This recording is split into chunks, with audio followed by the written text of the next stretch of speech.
ఐక్యత కోసం జరిగిన మహాయజ్ఞం కుంభమేళంతో ప్రపంచమే ఆశ్చర్యపోయింది.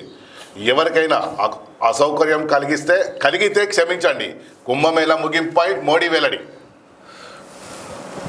ఐక్యత కోసం జరిగిన మహాయజ్ఞం అట. అయితే కుంభమేళతో ప్రపంచమే ఆశ్చర్యపోయింది. నిన్న ఏదైతే మనం మాట్లాడుకున్నాం, కుంభమేళ 144 సంవత్సరాల తర్వాత, అంటే మనకు స్వాతంత్రం రాకముందు ఏదైతే కుంభమేళ జరిగింది, దాని తర్వాత స్వతంత్రం వచ్చిన తర్వాత మొదటిసారి జరిగిన 144 సంవత్సరాల తర్వాత జరిగిన ఏదైతే ఉందో ఈ గొప్ప కార్యం లోపల అద్భుతమైన ఏర్పాట్లు చేయడం జరిగింది. అద్భుతమైన ఏదైతే యోగి గారు ఎవరైతే ఉన్నారో వారు పూర్తిగా అనేక రకాలైన సౌకర్యాలు కల్పించి భక్తుల కంటే దేశ జనాభాలో సగం జనాభా అంటే 60 కోట్ల పైచిలు కంటే దగ్గర, అంటే అది అంచనా మాత్రమే, 70 ఉండొచ్చు, 80 కోట్లు కూడా ఉండొచ్చు.